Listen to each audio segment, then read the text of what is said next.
আবার ঝড় আছড়ে পড়তে চলেছে বাংলাদেশে। না, সাইক্লোন বা টাইফুনের কথা বলছি না, এ হচ্ছে আন্দোলন আর বিক্ষোভের ঘূর্ণিঝড়। বাংলাদেশের সেনাপ্রধান জেনারেল ওয়াকারুজ্জামান আগামী ডিসেম্বরের মধ্যে নির্বাচনের দাবি জানিয়েছিলেন, যে কারণে এই কানাঘুষো শুরু হয়েছিল। তবে কি কোনোভাবে সামরিক শাসন জারি হতে পারে বাংলাদেশে? বাংলাদেশ সেনাপ্রধানের এই নির্বাচনের দাবির 24 ঘন্টা পরেই সরাসরি হুমকি দিয়েছেন মোহাম্মদ ইউনূস। অন্তর্বর্তী সরকারের প্রধান উপদেষ্টা ইউনূস জানিয়েছেন, যদি সব রাজনৈতিক দল তাকে পূর্ণ সমর্থন না জানায় তাহলে তিনি পদত্যাগ করবেন। ইউনূসের এই হুমকিকে নতুন করে রক্তঝরা আন্দোলন শুরুর প্রথম ধাপ হিসেবে দেখা হচ্ছে। শুক্রবার থেকে ইউনূসের সমর্থনে আন্দোলনে ফের কেঁপে উঠতে পারে ঢাকা। অন্যদিকে বাংলাদেশ সরকার তাদের ভারতের সঙ্গে যে প্রতিরক্ষা চুক্তি সেটা বাতিল করেছে। কলকাতার গার্ডেন রিচ শিপ বিল্ডার্সের সঙ্গে ওই চুক্তি অনুযায়ী যুদ্ধজাহাজ বানানোর বরাদ দিয়েছিল শেখ হাসিনার সরকার।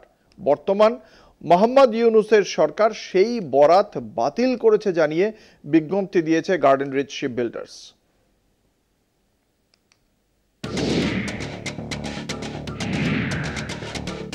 বাংলাদেশের রাজনৈতিক পর্যবেক্ষকদের মতে ইউনূস কোণঠাসা হওয়ার পর সংখ্যাগরিষ্ঠের সমর্থন আদায়ের মরিয়া চেষ্টায় পদত্যাগের হুমকি দিয়েছেন। বৃহস্পতিবার বিএনপির বিক্ষোভ এবং তার আগের দিন দেশের সেনাপ্রধানের কড়া সতর্কবার্তার পর এই হুমকি দেওয়ার সিদ্ধান্ত নিয়েছেন অন্তর্বর্তী সরকারের প্রধান উপদেষ্টা। সরকার এবং সোশ্যাল মিডিয়া সূত্র অনুসারে ছাত্রনেতারা ঢাকায় বিক্ষোভ মিছিল করার জন্য ইতিমধ্যেই ডাক দিয়েছেন। ইউনূসের পদত্যাগ ঘিরে যে গুঞ্জন চলছে তা সেনাপ্রধানের বিরুদ্ধে আন্দোলন শুরু করার একটি চক্রান্ত হিসেবে দেখছে বাংলাদেশের অধিকাংশ মানুষ।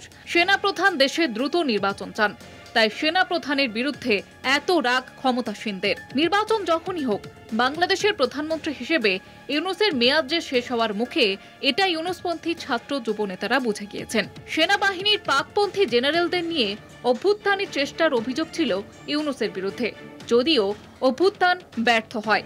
এরপর বাংলাদেশ সেনাপ্রধানকে ভারতীয় গোয়েন্দা সংস্থার এজেন্ট বলেও অভিহিত করেন তিনি।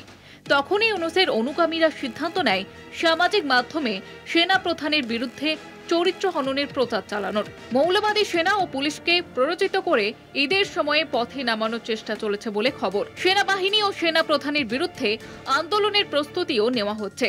দাবি উঠছে, সেনা ব্যারাকে সেনাদের ফেরানো হোক ও শেখ হাসিনা আমলের সেনা অপরাধীদের বিচার হোক। সেই দাবি নিয়ে ফের বাংলাদেশে আগুন জ্বালানোর চেষ্টা চলছে।